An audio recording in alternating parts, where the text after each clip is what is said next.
When this brother and sister were about to go on a date together, a hunter stopped them and instantly killed the boy. But for some reason the boy regenerated and came back to life. The hunter was there to test their regenerative abilities. Because of this he kept killing the two siblings over and over again. And every time they died and regenerated, the hunter got some experience points that helped him level up. This went on for a few years. After he kidnapped them and locked them in the basement, he wasn't the only one taking out these siblings to level up. He created a guild with the 5 strongest hunters, and they all used these siblings to level up and become the strongest S-rank hunters in the country. Each hunter used a different method to level up, and some of the guys even went beyond just eliminating them. But the siblings belong to an immortal species and can regenerate endlessly, so they had to endure the pain of dying over and over again. One day, the hunters left the basement without locking them in their cage, thinking they were too weak to move and would only regenerate if they died. On that day these hunters had to go somewhere far away for business, since they were the famous, strongest hunters who defeated the S-rank demon. However, one of them stayed behind, because he wanted to grind a few more levels using the siblings. Meanwhile, in the basement, the brother was still pinned to the floor. The girl's heart was shattered. Those guys had used every single part of her body to try and cleanse herself. She figured that if she destroyed her own body and regenerated, maybe she would feel better. To free her brother she sliced off the parts, pinning him to the ground. Then, needing to trigger his regeneration, she struck him right in the heart. Upon eliminating her brother, the girl leveled up. It was something she had never thought about. Those guys had been doing this for so long, and that's how they got so strong. Her eyes filled with pure malice. The two of them needed to get revenge, and even if it meant committing the exact same sin, she was going to do it. Her brother understood exactly what she meant and replied, "Do it now." In that dark and freezing place, they killed each other thousands of times, almost reaching 1,000,000. Now they were on a whole other level. When the hunter arrived in the basement ready to play, he saw something terrifying. The two of them were evolving together. He screamed that only he was allowed to do that, and in the blink of an eye, when the siblings regenerated, their bodies were powerful. Now that look of defenseless weaklings was gone. Now they were like fierce wolves ready to attack. He even fell backwards in fear. But then he remembered he was an S rank, the pride of the country, so he unleashed his magical beast to fight. The boy had seen this before and was confident. He pushed his sister to the side and told her to watch how they had changed. His posture was now as cold as ice. Not even the fierce glare of a dragon could intimidate him anymore. Even though the girl was stronger now, she was still scared after everything they had done to her. So her brother protected her like a knight. The fight between an S rank and a newly evolved immortal was brutal. Strength and combat experience just weren't enough. The boy completely drained the S rank's energy. He said, "You need to pay in the worst way possible." Many hours went by. The brother destroyed and regenerated the S rank's body dozens of times, to make him feel what they had felt for years. When the other hunters came back, they saw a guild member tied to the basement ceiling, with his body completely destroyed. He was alive, but not even healing magic could save him. The leader of the hunters then put his friend out of his misery and sliced him in two. Shakira was furious, but Haruto just explained that they couldn't save him, and it was done to end his suffering. Now the priority was to get revenge and make those two pay for this injustice. Meanwhile, Shin and Minori are fleeing through the forest at night, until the younger sister can't run anymore, feeling an intense pain in her legs. The two decide to rest for a bit, and the reality that they've finally escaped begins to sink in. Shin gently strokes Minori's hair. After surviving that hell, he promises to protect her. Suddenly the girl falls asleep in her brother's lap. Who knows she is exhausted? He decides to stay awake and alert, as he doesn't know when the guild will come after them. However, sleep begins to overcome him, and he fights to stay awake, knowing he can't fall asleep. Suddenly Shin notices two people running in the forest and jolts awake. With a surge of adrenaline, he feels the unmistakable presence of malice, the same as those who tortured him for years. Believing Minori will be safe there, he takes off at high speed after the aggressors. He follows the source of that malice until he reaches a house in the middle of the forest, figuring they will soon notice his presence. Suddenly, a man emerges from the shadows behind him and stabs him in the neck. A group of strange people appears from between the branches. Surrounding him, he wonders who these men are, as he has never seen them before. The attackers surround him on all sides, leaving him cornered. They know he is the man they were looking for, but they remember there was also a woman. 500 million just to kidnap one person. In their minds it was going to be an easy job. The group's mage cast a strength spell on her colleagues, empowering them. Excited by his newfound power, the first of them strikes Shin, thinking the task is too easy, as he sees the young man fall to the ground, his bones apparently broken. Then Jean simply snaps his neck bone back into place, leaving everyone in shock as they know he should already be dead. He asks if they are subordinates of the guild, but seeing they don't answer, he decides it doesn't matter who they are. Suddenly he vanishes and reappears to attack from the flanks, hitting one of the enemies by surprise with a punch to the gut. To him, anyone who directs malice his way, no matter who they are, becomes his enemy. Two men advance and manage to tear off his arm. Shin, however, grabs his own severed limb and throws it, landing a punch on the target's face. As he takes one down, his arm regenerates, and he immediately prepares an attack on another enemy, delivering a powerful punch with the newly formed arm. After taking down the three of them, he notices that only the mage with the staff is left. She is visibly frightened by his strength, and casts a spell called Purple Light, hitting him squarely. No matter how strong he is, he can't avoid the impact of the magic beam. However, to her surprise, Shin gets up right after without a single scratch. In shock at his regeneration, the mage begins to cast more spells, firing more purple beams at him, but he just keeps getting up, unfazed by the damage. The moment she tries to flee, he doesn't let her. Shin goes after her, and after hanging all the enemies in the trees, he steals the clothes from one of them. He decided to spare their lives, and then returns to take care of his sister. He apologizes for waking her. Nori asks where he got those clothes. Shin lies, saying a kind person gave them to him, and his sister is happy he also brought clothes for her, and she gets very excited. Now that they've changed their clothes, they decide to continue on, down the dirt road.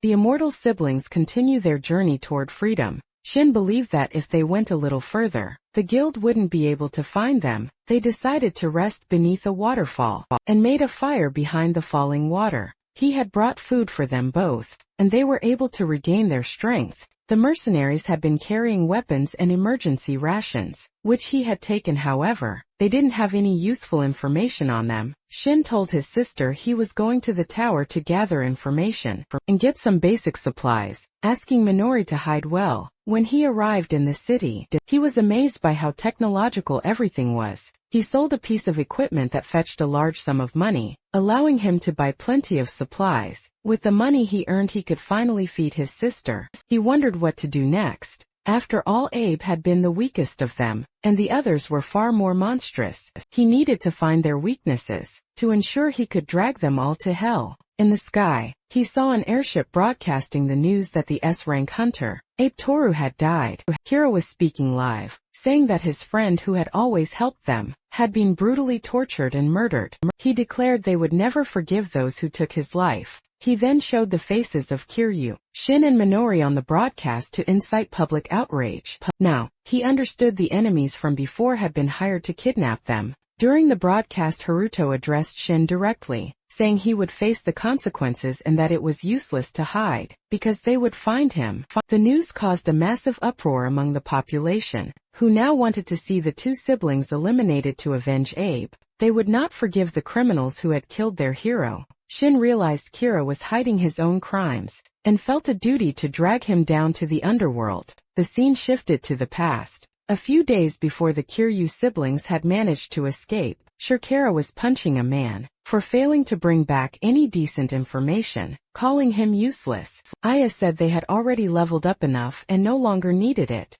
Saya was deeply concerned that what they had done to the Kiryu sibling, things would be exposed. Haruto calmed him down, saying he would make the world see them as heinous criminals. To prevent that from happening, he knew no one would believe the words of fugitives, with a 500 million bounty on their heads. Kongo interpreted this as a plan to let them get away alive. After what they had done to Taro, outraged, he said he couldn't forgive them for torturing his comrade Abe. He wanted to make sure he captured them both, and showed them a hell they had never seen before. I understood how he felt, but remarked that Taro was the weakest among them, which was why he had been targeted. Enraged, Kongo tried to punch the mage for speaking ill of their fallen comrade. but magical restraints materialized to hold back his strike. The mage who had cast the spell told him to calm down, as she didn't believe the siblings posed a real threat to them. For Congo, however, it was a matter of vengeance, not fear. The argument ended when Kira interrupted them. There was a message written in Terra's vital fluid. It said they would eliminate them all,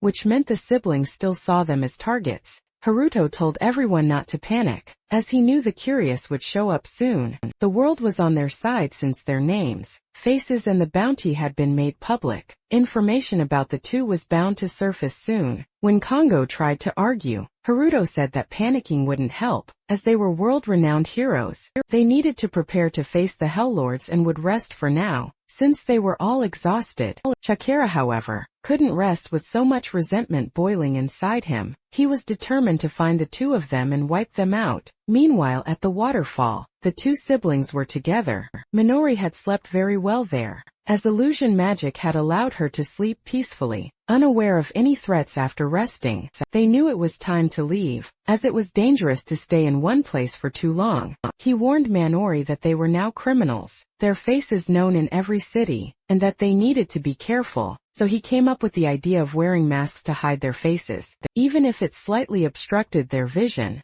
The Kiryu siblings put on the masks and noted that they worked well, even if they were to encounter enemies. As they were leaving, Minori asked Shin if they had a destination, and her brother confirmed he had prepared one. They were going to a dungeon, a realm separate from the real world, and hidden behind a gate, where the laws of the common world did not apply. It was a place where normal people were not allowed to enter. The dungeon's terrain was difficult to traverse, but at the same time perfect for hiding according to the guide he bought in the city. There was a poison swamp at the top of the mountain. Being a dangerous area, hunters would rarely go there to look for them, making it the perfect base. Soon they found the region's mystical gate. No matter what happened, they would stick together, holding each other's hands. They jumped into the portal. Upon arriving, they were surprised to see that the swamp truly looked poisonous. Even though it was a place no one else could enter due to the poison, they decided not to let their guard down. After all, a hunter could use a poison immunity potion and try to capture them.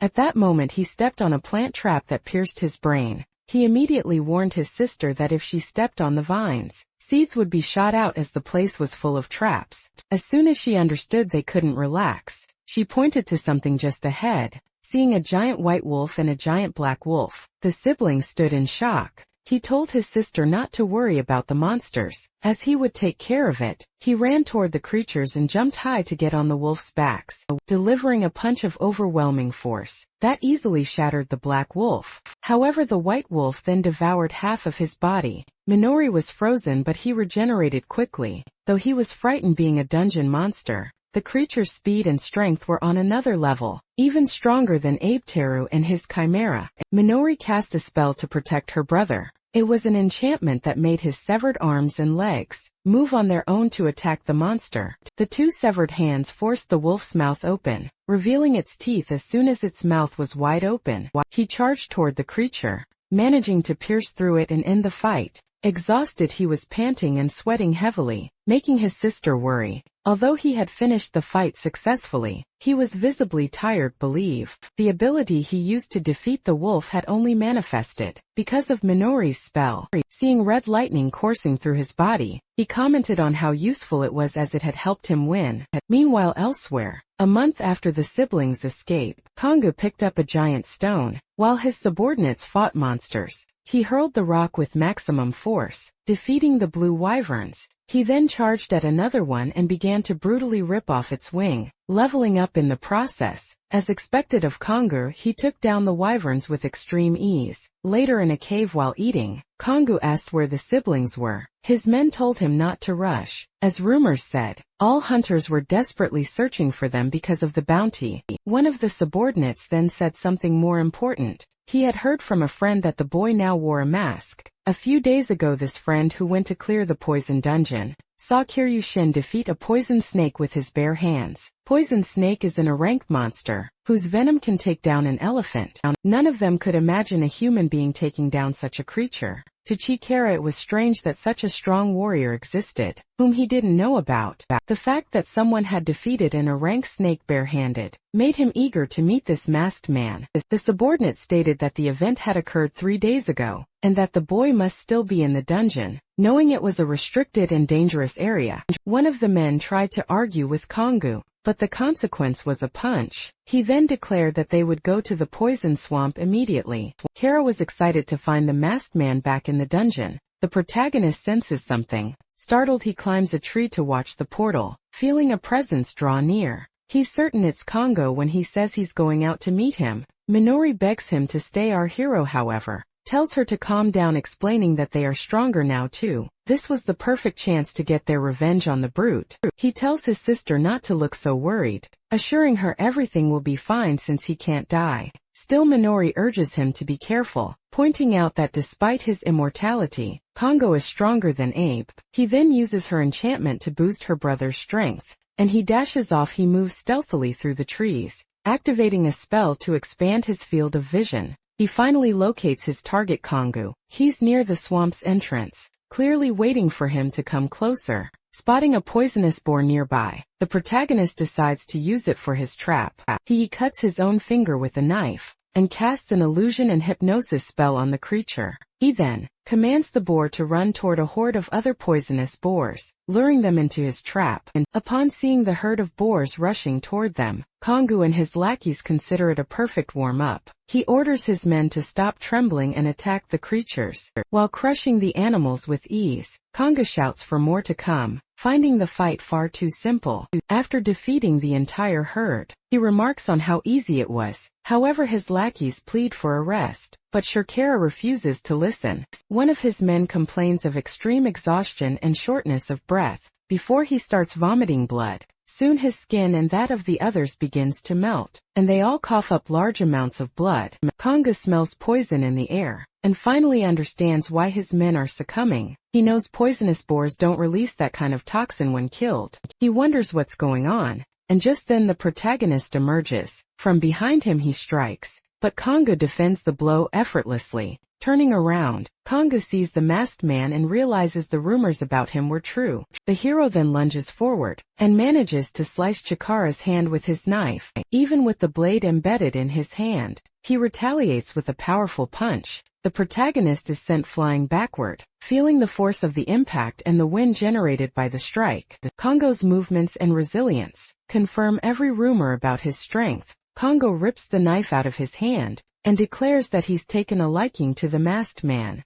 explains that he admires strong men and is disgusted by the weak. His lackeys died because they were weak. Convinced of the masked man's strength, he invites him to join his group. If he were to become his subordinate under the banner of Byakuran, he would gain money, honor, and women. All of it would be his. Kongu then asks if the offer sounds appealing. He repeats what he said before, about adoring the strong and hating the weak. He thought the men he brought to the swamp had potential, but he was mistaken. They annoyed him to no end, and now he regrets not using them as punching bags to train on. The protagonist remembers the torture he endured, and asks why he torments the weak. Shirkara replies that he simply finds it amusing. He describes how when he punches the weak, their reactions are always the same. They start apologizing, they all say the same things, and seeing their faces twisted in fear makes him laugh. Their desperate expressions entertain him to no end. Hearing this, the hero becomes enraged and rushes in, landing a punch on his face. Kongo believes that as men, they are meant to fight, and he praises the protagonist's punch immediately after. He winds up for a powerful blow, but Shin manages to dodge to the side. In the next moment, Shin grabs his dagger and stabs the villain's arm. It wasn't part of Kongo's plan to let him leave alive, but he acknowledges that his opponent is very strong. Shin was already certain that Shirkara was a monster, and this was confirmed once more, as he watched him prepare a brutal punch, his face overflowing with hatred. The explosive bone-shattering blow lands squarely on Shin, sending him flying after being sent flying. Shin felt that was the heaviest blow he had ever received in his life. He believed he had just felt the peak of Kongo's power. Kongo approached and asked if he had withstood the impact. To his surprise, Kongo claimed he had been holding back, using only 30 of his full strength. The revelation left Shin in shock, unable to believe that wasn't a full power blow. His enemy encouraged him to use everything he had, including his weapons.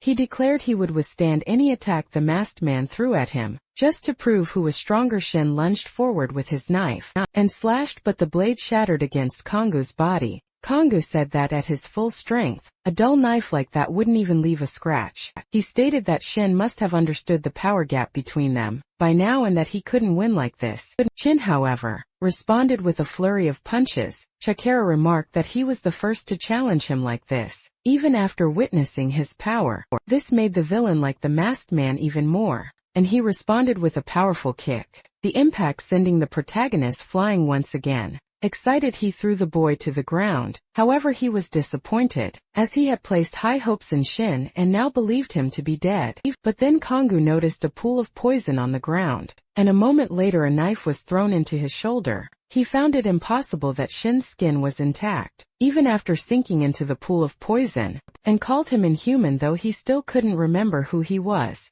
Suddenly Chikara seemed to recall something, and charged at the masked man with everything he had, trying to grab our hero, who dodged the blows. Kong-ho then charged a punch with magic and slammed it into the ground. The blow shattered the entire area, causing an explosion that swept Shin away. The attack left a large crater, and the impact knocked his mask to the ground. Upon seeing the revealed face, Chikara's reaction was to laugh hysterically, realizing it had been the immortal all along. He said he had been looking for Kiryu Makoto Shin all this time, and had finally found him. Chikara couldn't believe the masked man was him, and realized that Shin had only withstood the attacks because of his regeneration. He exclaimed that he had been searching for him for a long time, to avenge Taro's death. With this revelation, he changed his mind about making Shin an ally. Filled with hatred, he declared that he would eliminate him. The protagonist in turn replied that this wouldn't satisfy him, as he would do far more than just eliminate Kongo Chikara. The two faced off and the brute charged forward again.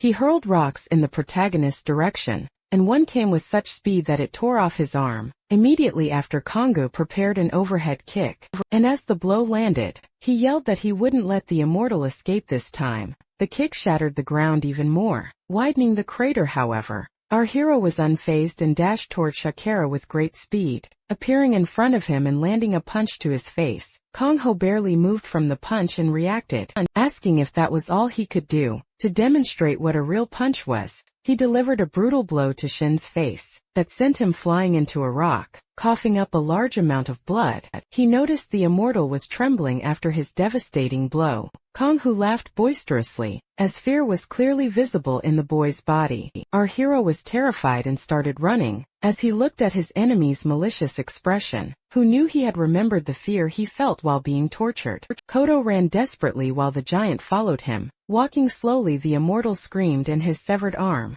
which was on the ground, flew toward its target. Without even looking, the villain destroyed the arm and the magic. Sensing that Shin was trying a trick arrogantly, the enemy said he wouldn't be defeated by something so trivial. Immediately after, he landed another powerful kick to the boy's stomach, with an air of superiority. Then he stepped on his head, and asked how the boy had gotten so strong in such a short time. He warned that he would keep hitting him, until he answered his question. From the boy's expression, Kong-ho realized his sister must be nearby, and said that after finishing Shin, he would go after Minori to destroy her too, wanting to see if she would entertain him as much as Makoto was. Our protagonist was furious, but he couldn't move as he took kicks to the head. Finally, the giant stomped down, crushing his head, planning to tie him up before he could regenerate. However, in an instant, the protagonist vanished from the ground and reappeared behind Kongo. Red and black lightning crackled around his body. His regeneration was faster than before.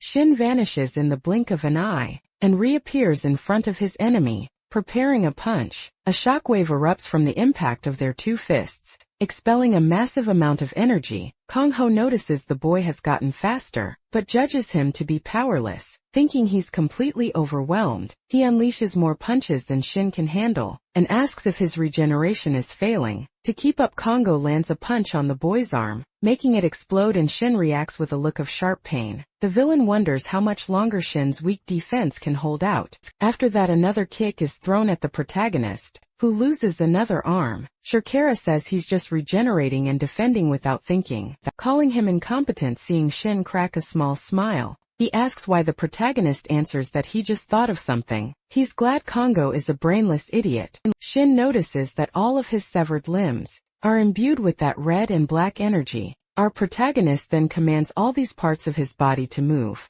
His severed limbs begin to attack the villain, who says he isn't affected by such weak blows. He defends and counterattacks all the fists, but is surprised by their strength. He finds it odd, as the boy was trembling with fear just a short while ago. Our hero is still afraid, yet something is growing inside his body, something strong enough for him to channel all his hatred into his attacks. He charges a powerful punch with his remaining arm, which is enveloped by magical lightning. As he lands the punch, he manages to blow his enemy's arm to pieces, leaving him in shock. Shin challenges him, daring him and Kongu to a contest of strength. This enrages his enemy, who screams that he will turn the immortal into a punching bag. Konga charges at him like a bull, vowing that he will never regenerate again, as he will be torn to pieces. Our protagonist then commands all the severed arms to gather into one. He thus creates a giant arm, and uses it to deliver the strongest punch of his life. As the giant arm's punch connects, the enemy is sent flying from the incredible impact.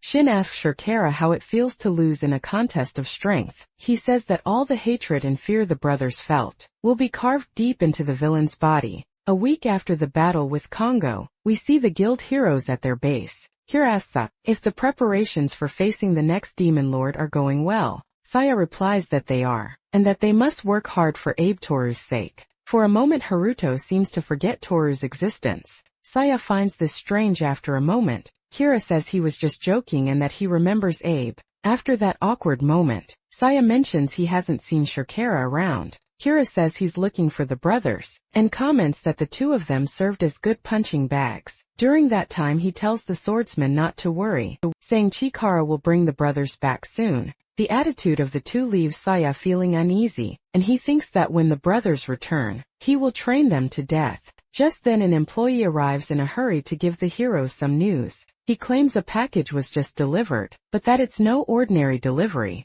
Saya and Kira run to see the contents. Very worried, Aya says they can see for themselves what's wrong. That's when Saya notices parts of Kongo's body, recognizable by the tattoo. Everyone is certain it's Shakira's arm, and they become deeply concerned. Aya casts the spell and confirms it's not a fake. They are his real body parts. Saya reacts badly, and she wonders who could have possibly eliminated the big guy. Aya observes the cruel cuts, and the fact that the body parts were sent to them, concluding it must have been someone with a deep grudge. Since Chikara was looking for the brothers, they assume the boys are responsible for this. I can't believe those two had the power to defeat the brute. Kira says he already had his doubts when Taro was taken down, as he was the weakest of them all. However, Taro was still stronger than most hunters, and now Shakira, one of the strongest in the world, has been defeated. Sarah is certain the brothers are much stronger than they should be. Outraged, the swordsman can't believe they became strong enough to eliminate Kongu in such a short time.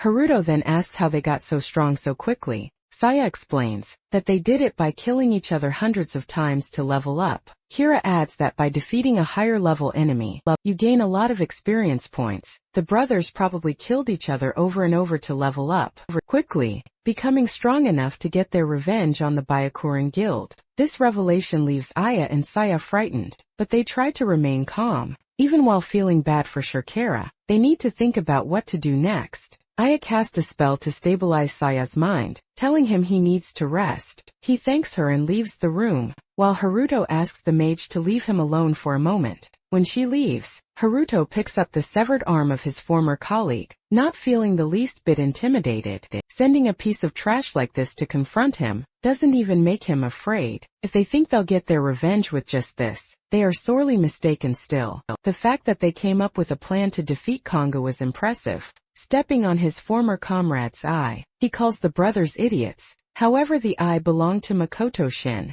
who had been watching everything through it. Now that it's been destroyed, he loses the connection, and decides he needs to gather more information from the enemy base. He's worried about Minori and is going back to take care of her. After all, the girl was waiting for him in front of the guild's base. Sending the package was a good excuse to go shopping in the city, since the food in the dungeon wasn't the best. Besides, his clothes are enchanted with something like a body memory spell. Even if they get torn or dirty, they repair themselves, which is quite useful. He brings a few souvenirs for Minori, who is waiting alone for his return. As he heads back to the dungeon, leaping over buildings, he notices something strange. Armed hunters chasing someone. The hero stops in his tracks and sees that the person being chased is a young woman. He thinks it's best not to get involved, since that area is controlled by Byakuran. Just then the hunters surround the woman, thinking they've caught her. Seeing that the girl is no longer running, the protagonist realizes he can't just ignore the aggressors.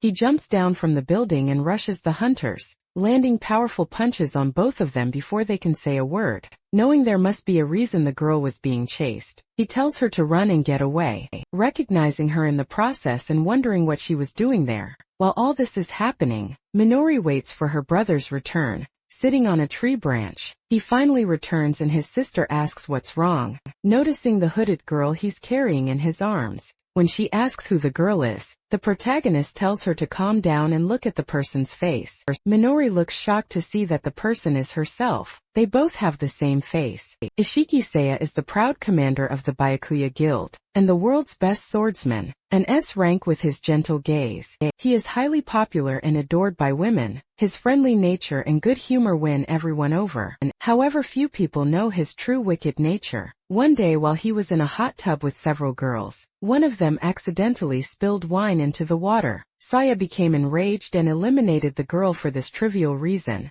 In the past, upon seeing Minori in chains, he had called her the best. Unlike other women, no matter how much he broke her, she couldn't die. He proved his point by cutting her with his holy sword, reveling in her panicked screams. To him, torturing women was the greatest pleasure in the world, and Shin grew irritated that he always targeted Minori. To shut his older brother up, Saya shoved his sword into his mouth. Saya found torturing men to be dull, and preferred to attack and play with women. He violated her in front of his brother, telling her to scream louder. After finishing his perverse act, he went to the base's elevator, and saw Kira and Taro talking. I watched the two of them enter a room that was supposed to be restricted to everyone, except Haruto. Saya tried to peek from behind the door, but Kira noticed him and told him not to. The swordsman apologized, saying he was just curious. When he saw them going into the room together, Kira said he was just throwing something away, and asked if Saya wanted to take a look.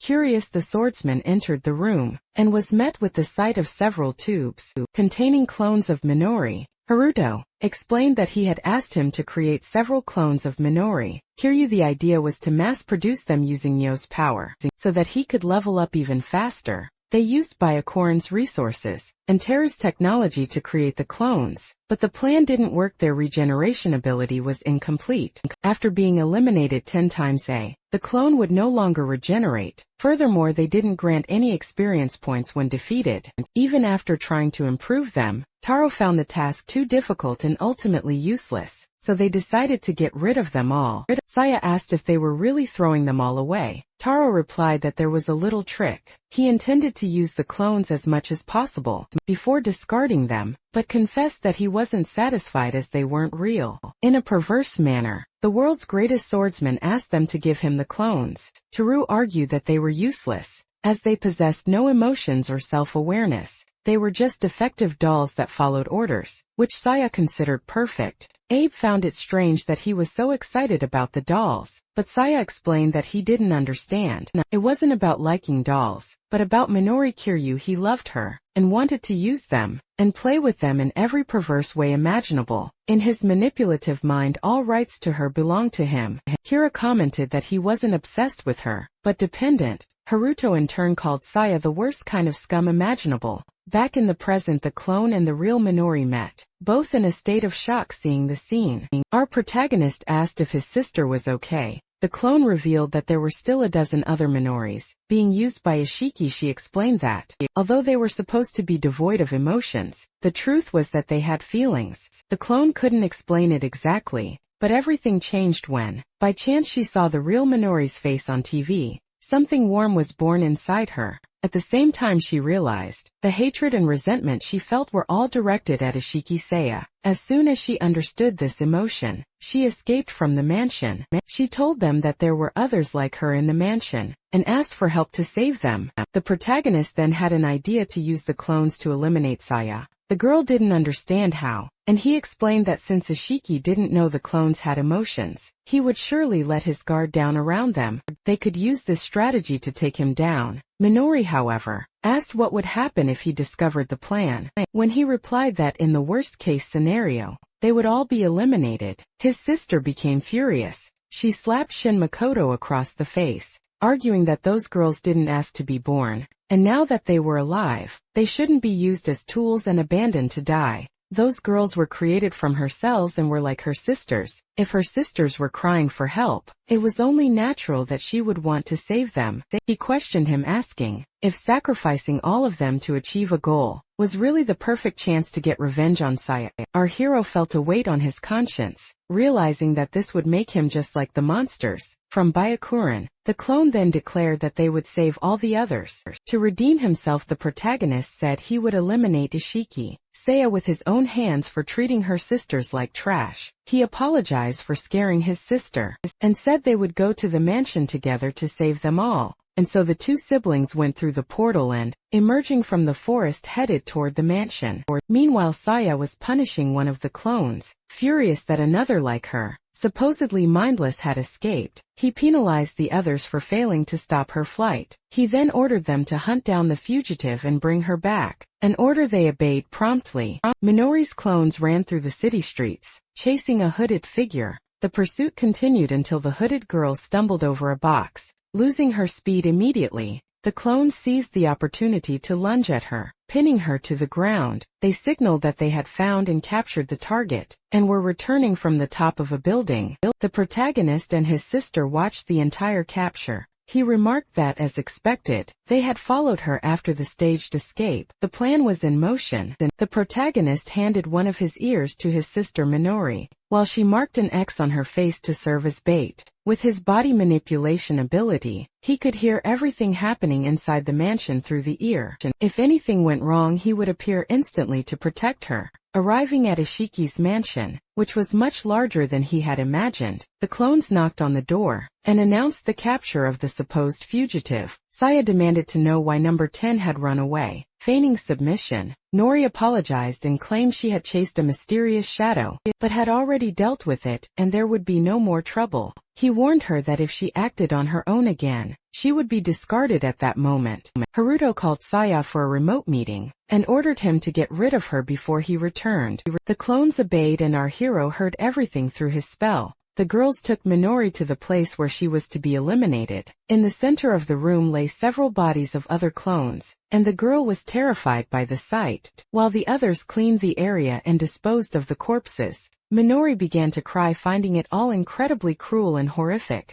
Clone number 10 then told number 3 to flee with her, to avoid such a tragic end. The other, however, asked why they would do that since serving the master was their duty. Nori tried to coordinate an escape with all of them, asking if they understood what they were doing. But they replied they were merely disposing of bodies. She insisted they would never be happy if they stayed there, trying to wake them up to reality. However, the girls asked what happiness was, stating they were slaves who only served the master, with no need for thoughts or wills of their own. They existed only to be used, punished, and to offer their bodies as ordered. Hearing the clones' thoughts that they were mere objects, the protagonist grew enraged at that. Maggot Saya insisting that this was wrong. Minori shouted that she knew herself better than anyone, and hugged her counterparts. She knew they had suffered greatly, and that everything had been unbearable and painful. The clone being hugged asked to be released, but Minori did not let go, asserting that they had their own will and self-awareness.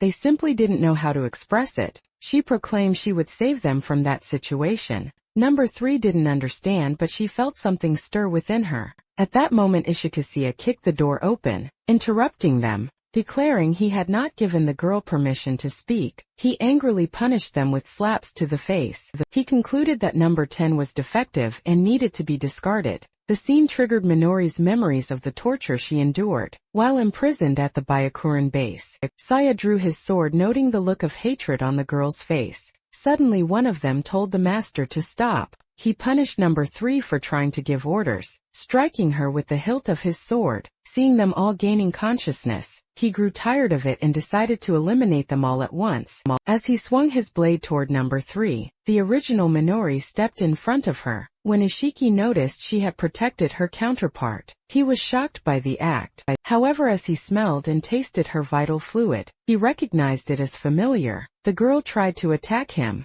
but he was faster and drove his sword into Minori's chest. Only then did he realize it was the real Kiryu. Minori and the protagonist heard everything through the spell after his sister is discovered by the villain. Shin embarks on his rescue mission. Moving at high speed, he invades Ishiki's mansion. The alarm sounds, and the enemy realizes that Minori's brother has come to save her, declaring that Shin will face hell, as his mansion is guarded by countless armed clones. They are trained combat clones, and they all look like Shin's younger sister. The villain expresses curiosity to see how far he can go. While the protagonist dodges every attack, the clones try to strike him with spears, but our hero evades each blow until a surprise attack lands, and his arm is decapitated. As usual, unexpectedly, clone number 10 appears to help him, pushing away the warrior who attacked him. The other clone asks what number 10 is doing, and she explains that Shin is the original older brother of them all. In response, the warrior states that she doesn't care, as the master's order is to eliminate all intruders without exception. For protecting an invader, number 10 has also become a target and is now considered an enemy. The clones prepare to eliminate her, but just then Shin recovers and grabs his mask. As he places it on his face, an immense energy begins to swirl around him, and he tells clone number 10 to let him handle everything elsewhere. Saya slashes Minori's face and laughs. As she cries out in pain, he grabs her hair, smelling it and delighting in the scent. Moved by excitement, he throws a punch that sends her flying, thanking them for eliminating Shirkera and Teru. As he was getting annoyed with both of them, Saya questions why she returned after managing to escape his grasp, asking if she came back to be his again. Just then he kicks her in the face. Filled with hatred for how he toyed with her and her clones, Minori gets up, grabs a dagger and exclaims that she will never forgive him. Saya mockingly asks if she wants revenge for being tortured by him all these years, noting that she even changed her path to try and rescue the clones. To prove his point, he grabs clone number 3 and decapitates her in front of Minori. In shock, she screams in panic and tries to wound him with her small dagger, but he, an expert swordsman, doesn't get a single scratch. To demonstrate his superiority, he tears off Minori's arms with his sacred blue sword, and then kicks her away. He argues that the clones are not living beings, and that he just plays with them until they break. To prove his words, he eliminates another one, right after our heroine tries to save the fallen clone, and glares at him with a look of pure hatred, which is exactly what Ishiki wants, for her eyes to fill with pure despair. The moment Minori steps in front of another clone to protect her, he attacks again with his sword. As her arms are severed once more, she casts a spell, screaming for the villain not to move. Saya, however, states that she doesn't understand the situation. Those she desperately tries to protect are nothing but useless, disposable dolls. Seeing her desperation to save her kind, he laughs and says she must ask properly. He orders Minori to put her head on the ground. When she glares at him with hatred and refuses, he plunges his sword into another clone's stomach, asking if she really doesn't want to save them. Then, filled with fury, he screams for her to obey. He warns her that if she refuses to kneel, he will continue to eliminate her kin, and proves his point by throwing small daggers at the clones, taking them down one by one. Finally, the girl drops to her knees and begs him to stop taking out another clone. He asks if stop is the only thing she can demand, pressing her forehead to the floor. She begs him to stop tormenting the clones. He says He will only reconsider if she takes the place of his useless dolls. Pointing his sword at her, he orders her to lick his boot, stating that she has no right to refuse. He pricks her with the blade and tells her that in his presence, she can only answer with yes sir. Intimidated Minori finally yields and answers that she will. He then opens a door keeping his sword close to her at all times. Coldly and sadistically he rips out her tongue in a single motion. He then takes the severed tongue, puts it in his mouth, chews and swallows it, commenting on how delicious it tastes. He then grabs her by the neck, declaring she won't escape, and begins to tear at her clothes. Pointing the sword at her neck again, he demands she show him more of that panicked expression, telling her to fight to resist, and in the end to submit to him. Just as he is about to commit the act, Saya takes a brutal punch to the face. Our protagonist Shin appears and delivers the extremely powerful blow. After striking the enemy, he rushes to his sister to check on her. The look on her face shows she knew her brother would come. Meanwhile, Ishiki gets up, filled with rage, and asks what he did to the clones in the mansion. Shin replies that he would never eliminate the clones, as they are made from his sister. It was difficult, but he managed to incapacitate all of them. Saya finds his attitude boring, and says he would have done something better with the dolls, like capturing them and violating them in front of their brother. Over and over again our hero retorts that what will be more interesting is when he crushes him 1,000,000 times over. Shin throws another punch, but Saya blocks it with his sword and only the impact hits him. The villain understands how he managed to neutralize the clones with such strength immediately after. He hurls him away, and uses a sword technique imbued with lightning magic. This blow tears off one of Shin's limbs. However, the severed arm is enveloped by mind control magic, and flies toward Ishiki. The punch from the severed limb is extremely powerful, sending the villain flying, and destroying the entire area with its impact. When they reach the hall, Saya orders the clones to serve as a barrier for him. Shin finds it pathetic that he's being protected by the very dolls he used so much. Saya retorts saying it doesn't matter how he uses them. After all, they are his. Ending the conversation, he orders the girls to attack Shin. The hero dodges the blows, seeing his original sister in each of them, which only enrages him further. Just as his sister Minori tries to warn him of the incoming attacks, he is struck from behind when his sister is hit. Shin gets distracted and the clones restrain him. Desperate, he screams for them to let him go, watching as his sister is attacked at the same time. At that moment, Shin takes a heavy blow from behind by Ishiki. Saya, exultant, the villain, exclaims that Shin should have been protecting his younger sister. The protagonist apologizes for causing his sister and the clones pain, as one of them also took the blow. However, clone number 3 says that this is her function. Butting into the conversation, Ishiki says her only function is to obey him. He gets angry at Shin's glare and starts to attack him, but the protagonist dodges every blow. When the hero gets to a strategic high point, Saya threatens to eliminate one of Minori's clones. Just as he delivers the cut that was meant for the girl, Shin jumps in front and takes the blow, continuing his assault. The villain asks if he isn't going to fight back. If he does, he will torture his sister in his place. Saya grabs his great sword and uses the devastating wind strike, cutting him to pieces on the ground, grievously wounded and in pieces. Saya says he will make him watch everything he's going to do to his sister. After kicking him, the boy gets up very quickly, regenerating. Ishiki calls him a useless undead, but Shin positions himself to protect all the clones. The girls question why he protects them, and Shin replies that he does it because he wants to protect his sister. Saya says they are just dolls made with Byakunin's technology, and not his real sister, calling them slaves. He orders them to eliminate him immediately. Desperate, Saya shouts for them to obey his orders. They, however, seem to understand what is happening now, and no one responds now. The clones begin to understand their origin, and the reason Shin protects them so fiercely. They all realize who the real enemy is, and begin to surround the villain. From Byakuren they turn against Saya for having harmed their brother, and the villain despairs at their revolt. Upon understanding their nature as clones of Kiryu Minori, they realize they are living beings and part of the same entity, sharing a deep connection with the original. Because of this, the memories the original Minori experienced began to surface in the clones' minds,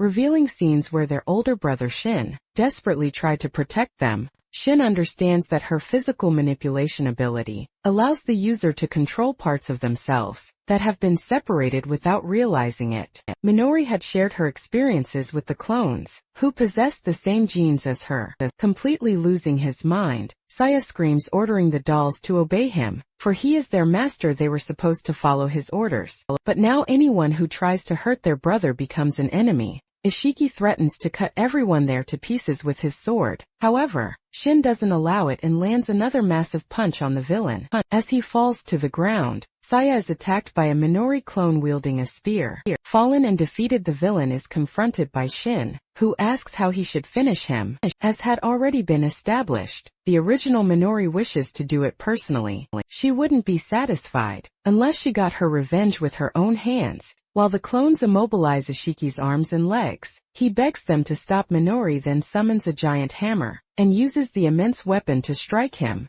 But a single impact is not enough to satisfy her fury. Kiryu Minori is determined to leave him in pieces before his voice fades completely. Clone number 10 interrupts the moment to report that they all suffered unimaginable pain, just as dozens of them were struck down by Saya. She demands that he feel the same, wishing to see Ishiki suffer even more. Shin understands the pain and abuse they went through by being repeatedly eliminated. It was a true hell on earth. It is revealed that in the mansion's basement, a dungeon creature is kept alive and drugged to violate any living being, including men, as happened with a hunter who previously opposed Saya. They all agree to use this cruel method for the final revenge. Minori and Shin accompany number 10 to the basement, or they chain the villain with iron shackles. Desperate, Ishiki watches as the cell is opened. The gigantic creature, an Emperor Oak, emerges before the false hero, who cries in panic. It is said that a single specimen of this species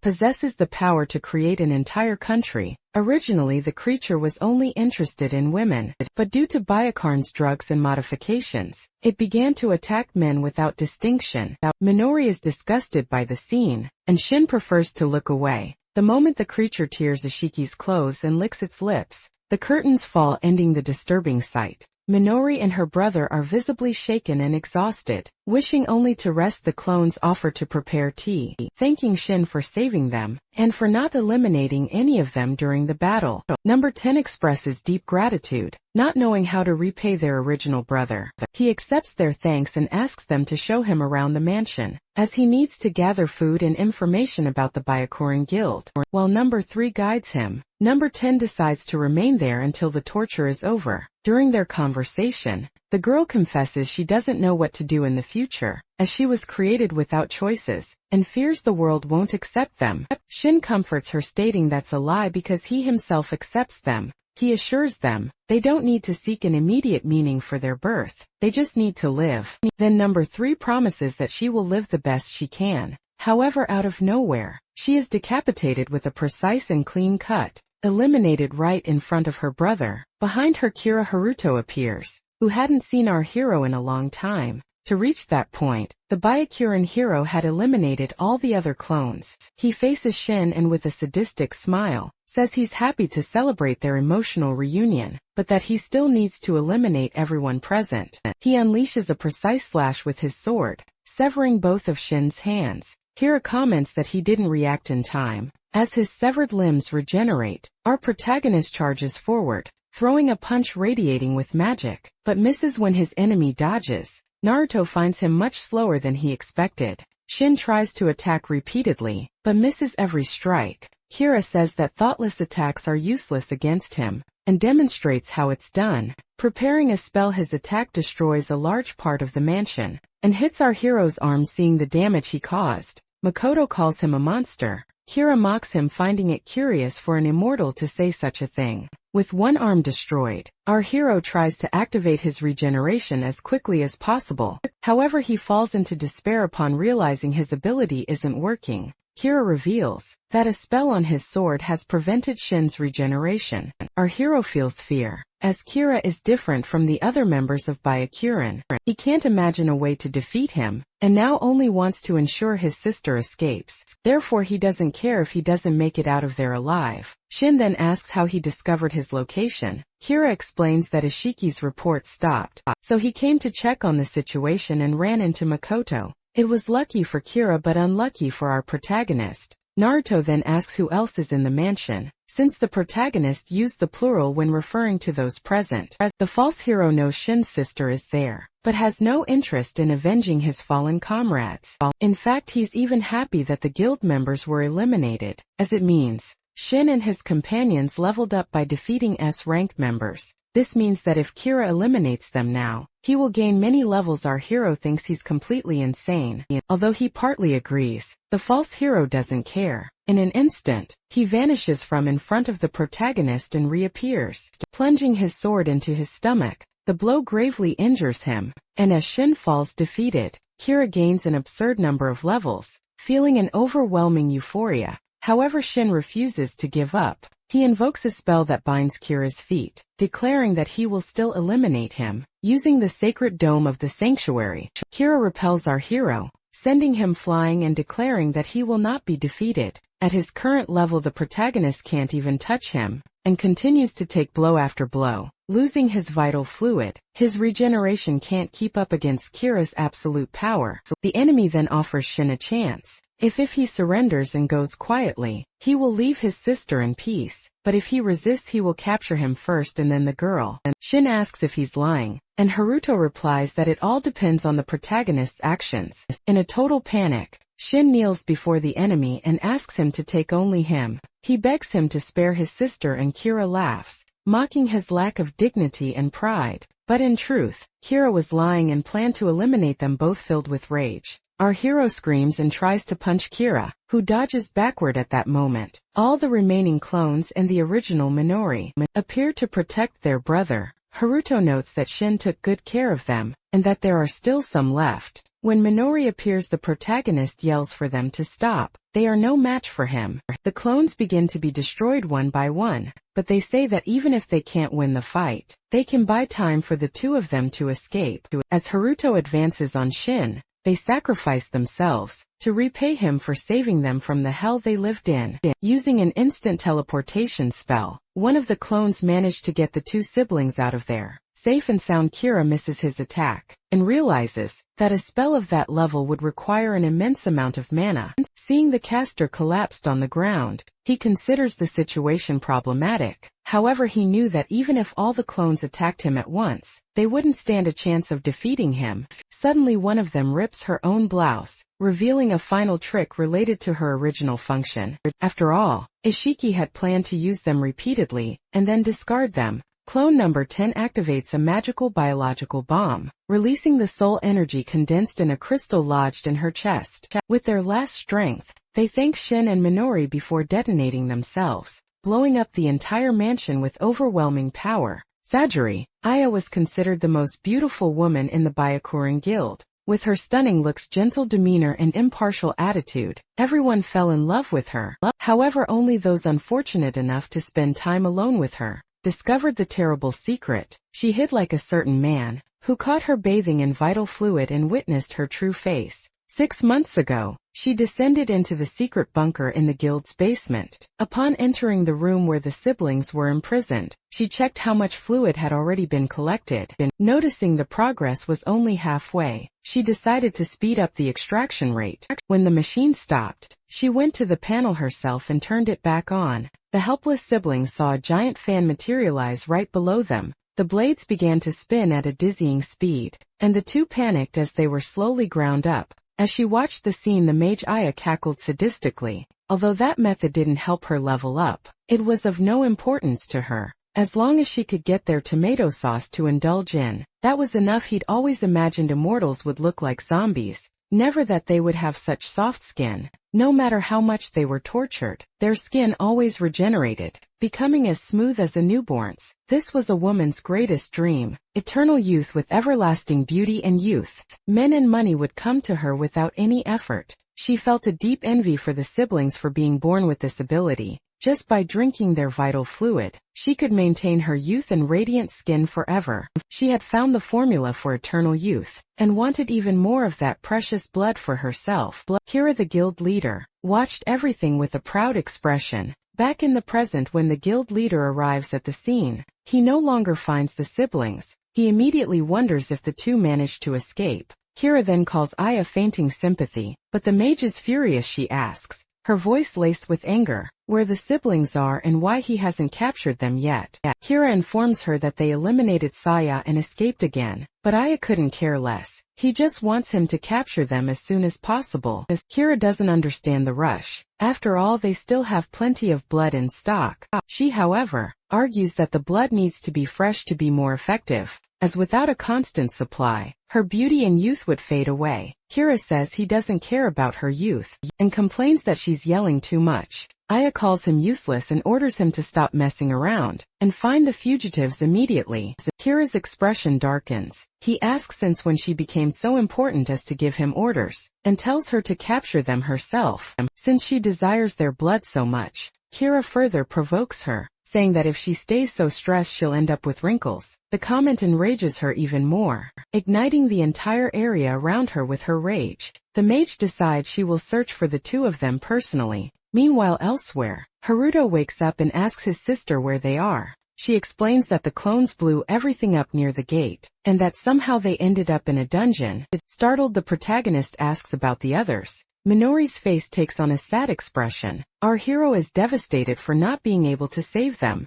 breaking the promise he had made to them. Seeing the sadness and frustration on his face, Minori hugs him tightly, assuring him that they all would have understood, as he fought bravely for her well-being. Haruto blames himself for not saving everyone, feeling a strong desire to make up for his mistakes. Through Minori, the clones' feelings reached him, and Haruto understood that in the end, they all chose to stay by her side. Crying, Minori affirms that she and all the clones received his final message. Their request for him to live on for all of them moved him deeply, but now he feels weak and yearns to become stronger. His sister shares the same sentiment, and squeezing his hand tightly, reaffirms their pact to grow stronger together. While he was unconscious, Ayakaran made a new announcement about the two of them. Minori, who initially thought it was news of Haruto's death, reveals it was something much worse. The bounty on their heads has been increased to 5 billion per person. Hunters from all over are after them. They need to leave the dungeon immediately,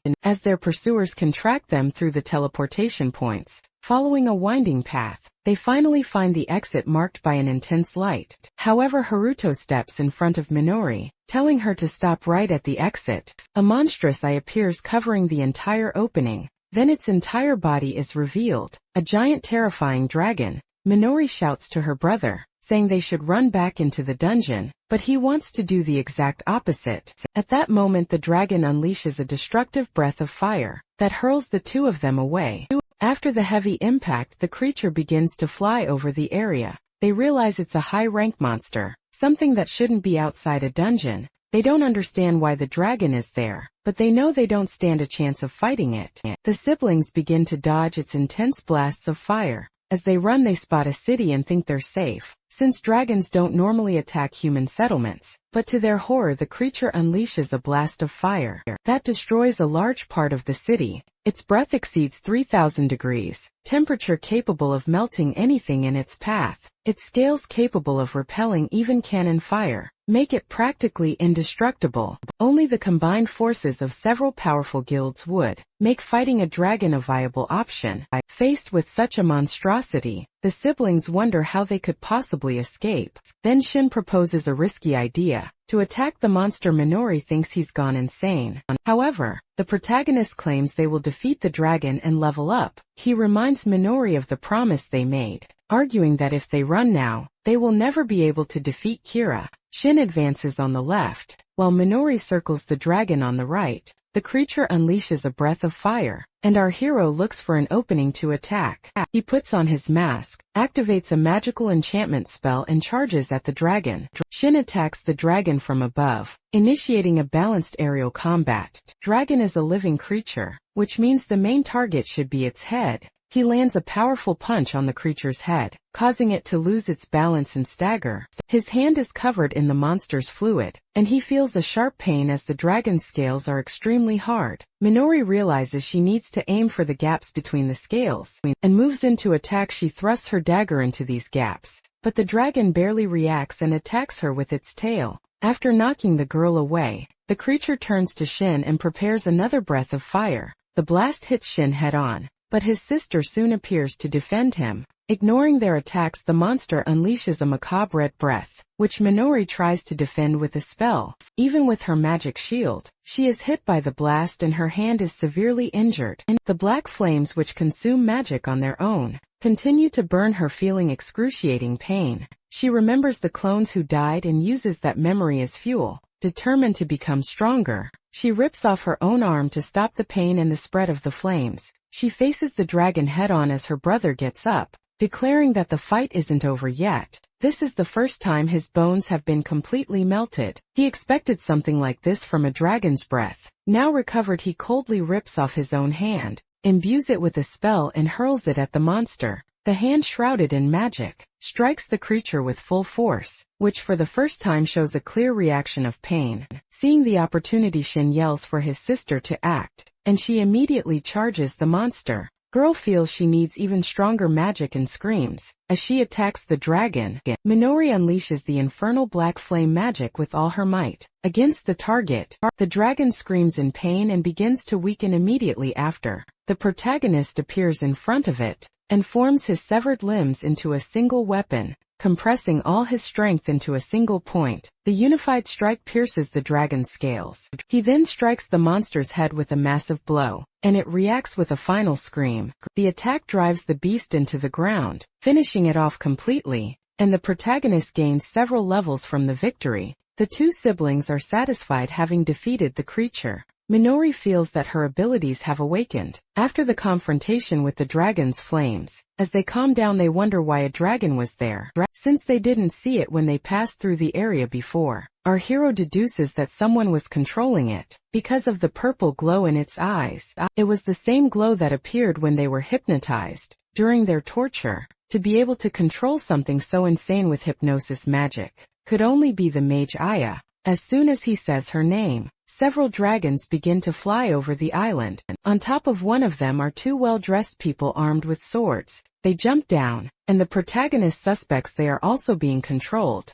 as they immediately charge at him and Minori. One of them throws his sword at the girl, who dodges by rolling on the ground. Enraged, the protagonist throws a punch that sends the attacker flying. Immediately after, a huge dragon appears, preparing a terrifying breath attack. When it unleashes the attack, it destroys the surroundings, and the protagonist notices the explosion hit a much larger area than the previous dragons. This means they've already discovered their position, and more enemies are appearing. Shin decides to handle the dragon, and asks Minori to deal with the hunters, who also seem to be under hypnotic control. Seeing their strength, Shin tells her to fall back, realizing he almost put her in a dangerous situation. He says he'll handle everything himself, but Minori is afraid to let her older brother do it. Remembering what happened at the mansion against Saya, she gets an idea. She tells her brother she can't let him handle everything alone anymore. After all, this is their revenge. United, they charge at the hunters,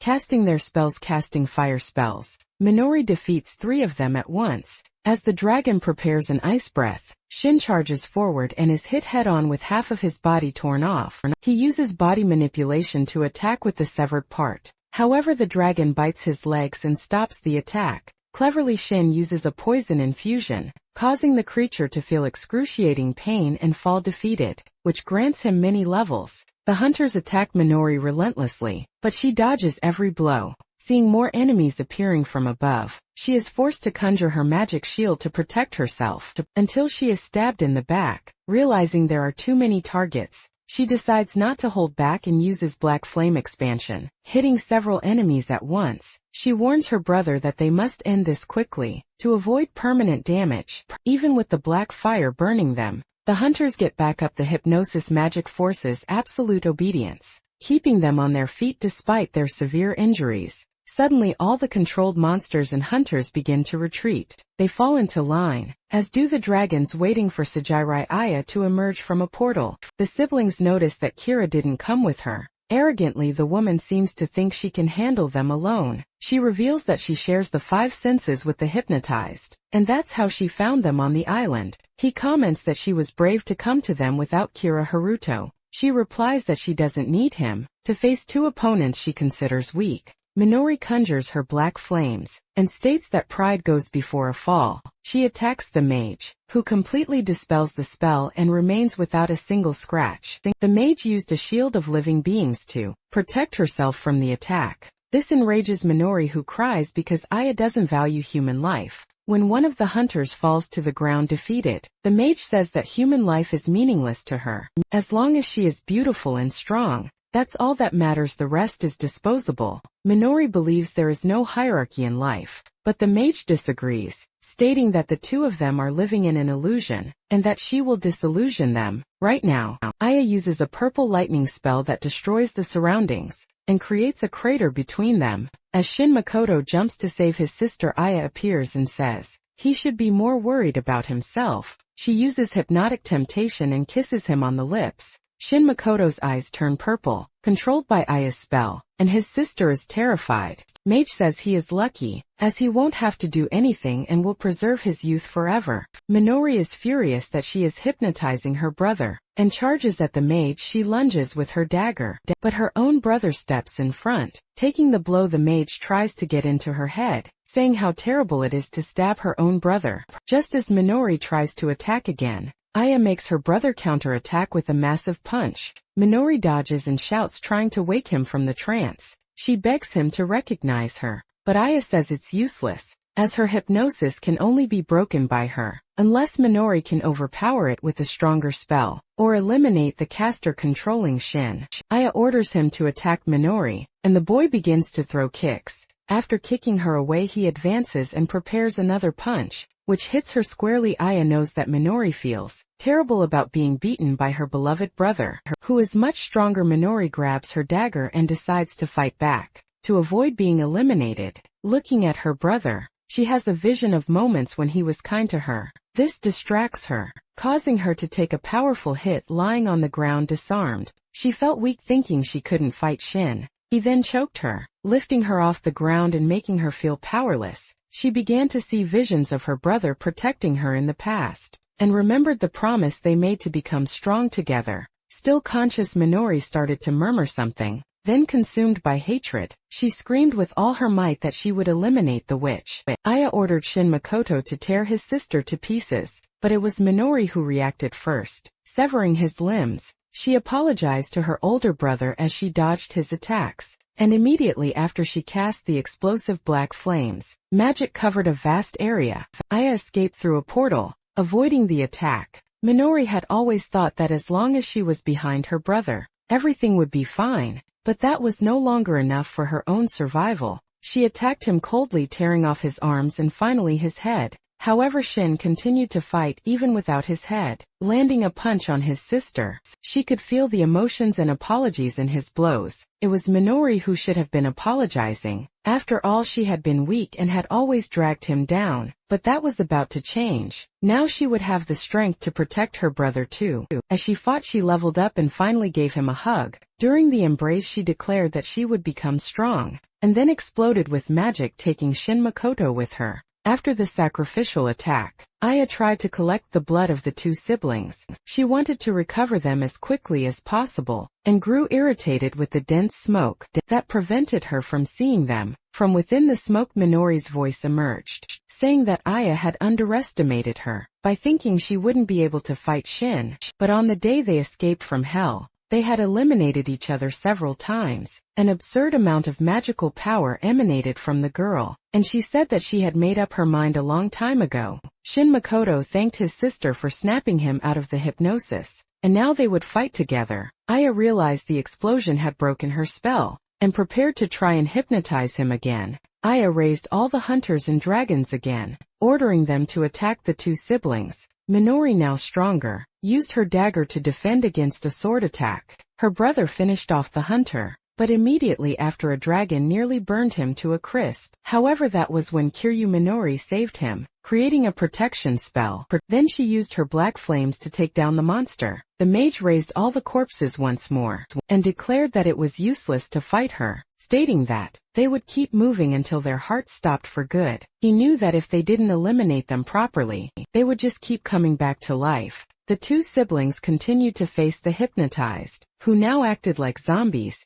Even after taking a severe beating, one of them remained standing, even without its jaw. His sister pointed out that their movements weren't powered by magic, and told him to just knock them down. He understood and began to attack them, imbuing his fists with magic. In the midst of combat, an enraged dragon flew towards him with Aya mounted on its back. The dragon stomped on the hero, pinning him to the ground. Seizing the opportunity, she tried to hypnotize him again with her spell, claiming that no one escapes her hypnosis. Aya began to laugh, assuming his stamina and magic must be at their limit from the battle. Confident that he would easily fall for the spell, she ordered him to eliminate Minori. Suddenly he knelt and prepared a magic-infused strike. Aya urged him to follow the order, but shattering her expectations, he delivered a massive punch to the villain's chin. Lying on the ground, she was in shock. Realizing her hypnosis no longer worked, the two siblings were now at a higher level,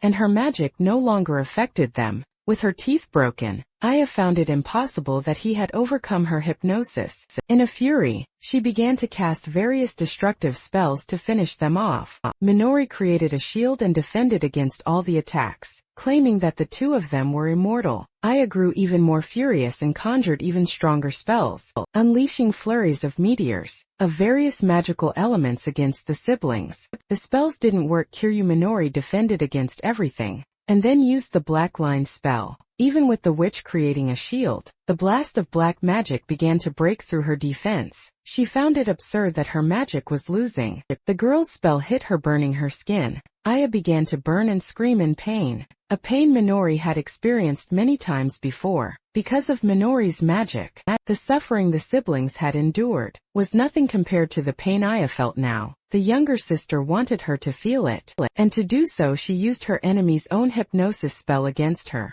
condemning her to live in an eternal hell. After some time, Aya woke up, tied inside the same capsule where the two siblings had been tortured. Recognizing the place, she became desperate and screamed for them to get her out. Even in chains, she demanded they give her the treasure, and then tried to use a lightning spell, a meteor spell, a water spell, a cutting wind spell, and every other one she knew. She wondered why her spells weren't working. When she saw the protagonist, she called for his attention, asking if he was listening. Seeing him working on the computer, she despaired, asking what he was going to do. Then he presses the red button, the propeller beneath her words to life, pulling the witch down into it. In moments she begins to be shredded, screaming in agony from the intense pain. Her limbs are torn from her body, but then she suddenly wakes up feeling it was all a dream. She realizes she is in the same place again and that the pain was real. Aya begins to plead for her life, and the protagonist points to a scoreboard displaying a number.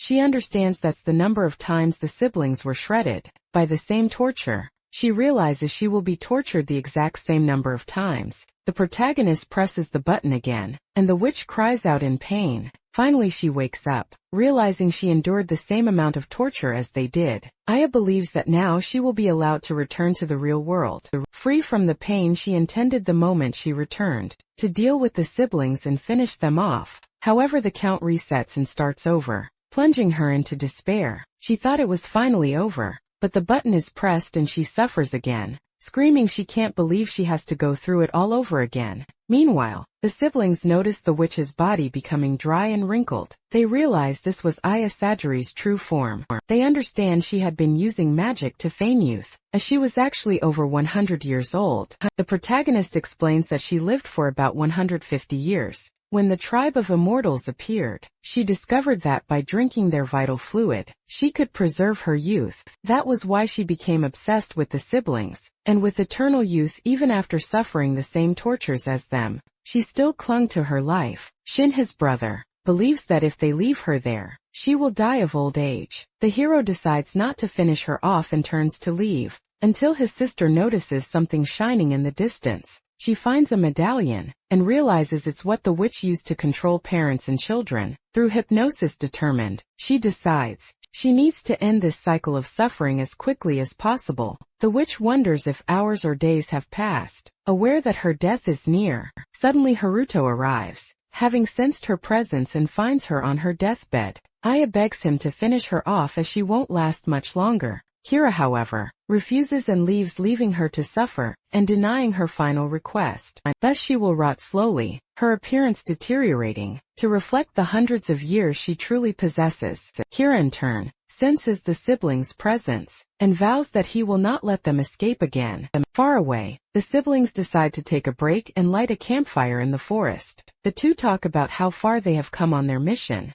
A lot has happened to get them here. With each challenge they leveled up and grew stronger. However, they also ended the lives of many people who had nothing to do with their revenge, and sacrificed their clone sisters, a fact that weighs on Minori's conscience. It will all be over soon. The final step is to defeat the greatest enemy of all, Kira Haruto. Once they eliminate him, their revenge will be complete. They plan to get a proper rest before taking the next step. Suddenly Shin hears a noise and yells for his sister to run. The two of them leap aside, dodging an explosive strike that hits the very spot where they were standing. Haruto appears satisfied to have finally found them. With his sword in hand, he exclaims that he has found them. The siblings try to flee. Minori thinks it's their chance since they outnumber him, but Shin disagrees. He knows they are exhausted from the fight against Aya, and that if they don't escape now, they will be captured. However, Kira charges at them with a swift lunge. The protagonist meets him with a counterattack, telling him he was the last person he wanted to see right now.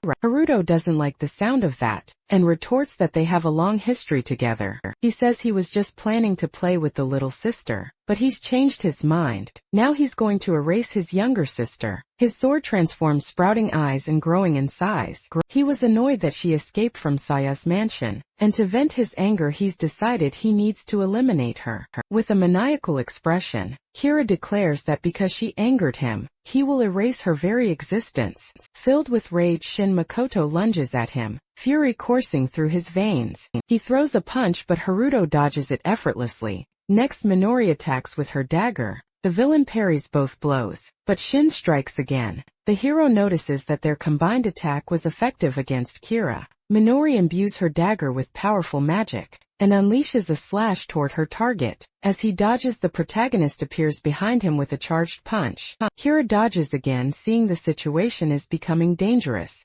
Casts a spell. His sword is imbued with energy, showing that he too is a great threat. Shin starts running to escape the sword's attacks, but ends up losing an arm. He tries to regenerate the lost limb as quickly as possible, but notices his regeneration isn't working. His vital fluid begins to drain and he feels excruciating pain. His body won't move either. As Minori runs to help her brother, she's struck from behind, a powerful kick that sends her flying, crashing through the trees. In her path, Kira reveals that he wields the sword that banishes immortals, as the wounds it inflicts never regenerate. Unlike all the toys he used before, this weapon can truly eliminate them. Kiryushin falls into despair and screams, but Kira remains calm and raises his sword, delivering an abrupt slash to end his life. His blow hits its mark and a spray of blood erupts. Kira smiles, thinking he has won. However, he has cut down Minori, who threw herself in front of her brother to protect him. In an instant, her body is completely destroyed, leaving Shin in absolute shock. He begins to cry, holding what's left of Minori in his arms.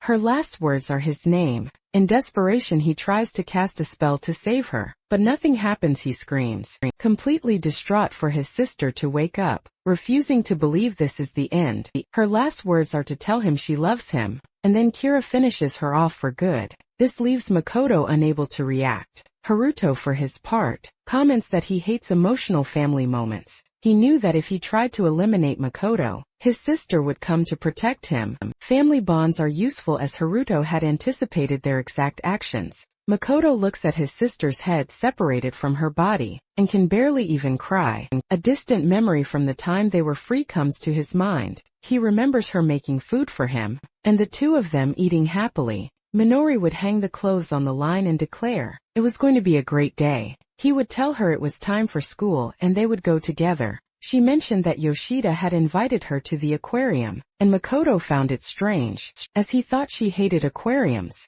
In truth, she didn't want to go out with Yoshida, because it had been a while since she'd spent time with her own brother. Makoto had been busy with his part-time job, so he invited Minori to go to the aquarium together. She accepted and they made that promise. The memory shifts as they were walking through the village. They came face to face with Haruto. Kira He asked if they were Kiryu. Makoto and Kiryu Minori startled. They confirmed. Naruto stated that he had been looking for them for a long time, and had finally found them. Immediately after, he drew his sword and said he came for them because of their bodies. The single slash he cut Makoto in half right in front of his sister. The girl burst into desperate tears, but within moments her brother's body regenerated. Haruto found the regeneration ability incredible. Makoto himself didn't know he possessed such a skill. This confirmed what his informant had told him. They were immortal. He then unleashed another strike, eliminating them both by tearing off their heads. Seeing that they regenerated infinitely, no matter how many times they were eliminated, he was amazed. He never imagined such monsters existed.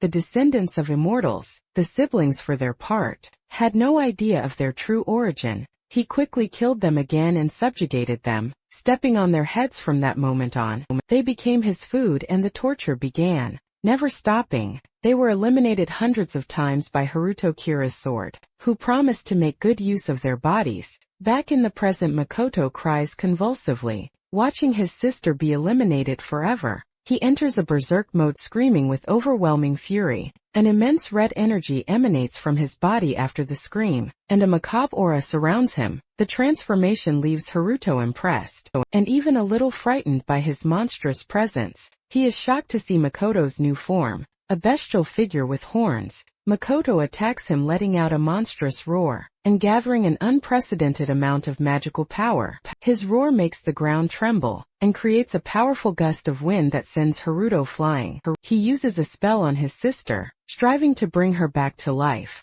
Her body is healed and Haruto doesn't understand, as he was certain the sword would eliminate her for good. He wonders what kind of ability that was, and what sort of bodily transformation this is. Seeing Makoto's species evolution, Naruto shows a certain apprehension. This was an unprecedented event, and he didn't know what trick had been used. However, now his target was the brother. Kira intends to eliminate Kiryu Makoto once and for all, and charges forward with everything he has. The moment he strikes, Makoto disappears along with his sister and reappears behind him. He gently places Minori's body on the ground. Haruto assumes that somehow, Makoto has learned how to fight in his bestial form. The hero charges, trying to tear him apart with his claws. Kira dodges and they begin a clash of strength and speed, trying to hit one another. Haruto is indignant that he reached such a level of power just from his sister's death, while he himself had to eliminate Makoto hundreds, perhaps thousands of times to level up.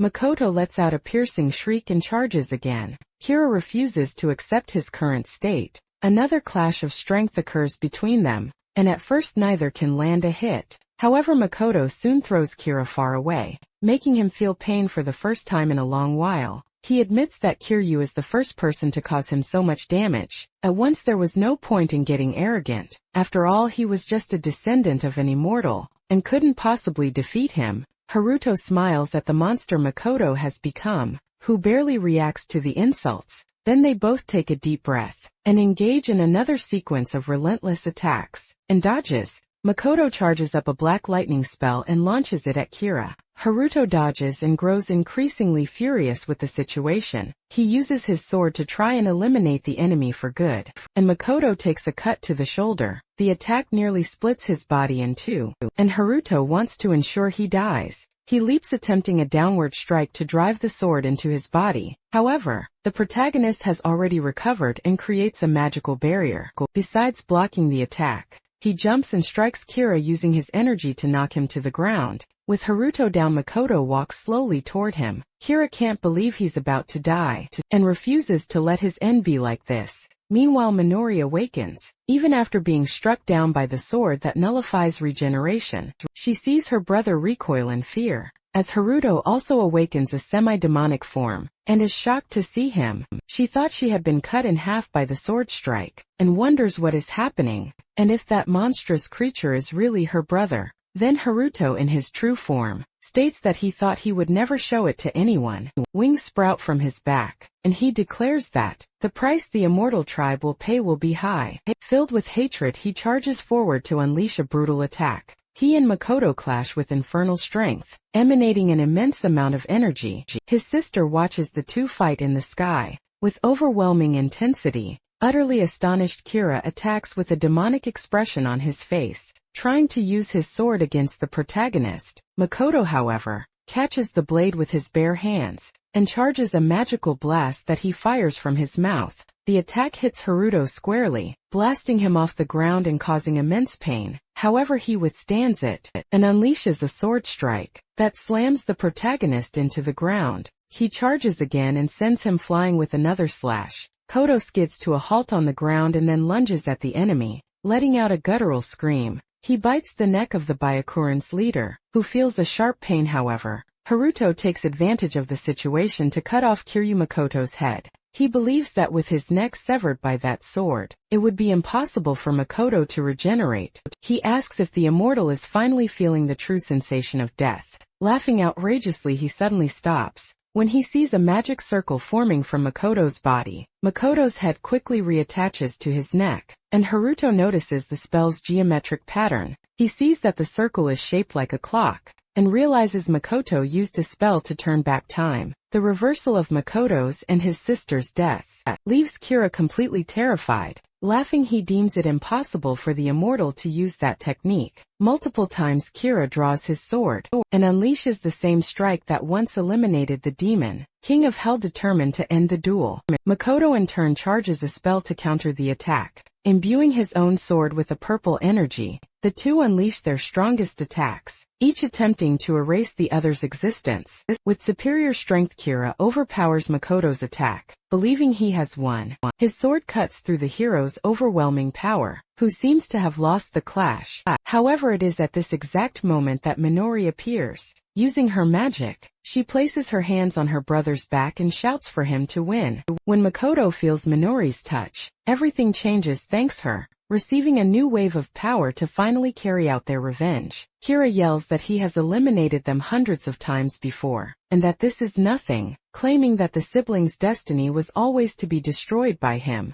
Minoru replies that if their destiny is to be revived over and over, then that very destiny is about to change, because now they will erase him from existence. At that moment, Makoto unleashes a magical blast of overwhelming power. The destructive blow, like a nuclear bomb, strikes the guild leader head-on. A few days later, with Kira's death, the results of the investigation into the Byakuran Guild were released. All of their crimes were exposed to the public and the truth spread. Other hunters commented on how bizarre and crazy the members of that guild were. It became clear to everyone that Kira's true nature was not that of a pure human. People sympathized with the siblings' story, but the crimes they committed in the name of revenge did not disappear. Even so, they were considered free, and now they wondered what they would do, since their goal had been achieved. Makoto and his sister discuss where to go, but can't think of anywhere. Suddenly he stands up, remembering the promise he made about the aquarium, suggesting they could finally go there. Minori cries with emotion and immediately agrees. Now that they had all the time in the world, they wanted to talk about many things. After all, there were times they felt they would be crushed by fate, but they never gave up together. They decided to start a new life from scratch as many times as it took.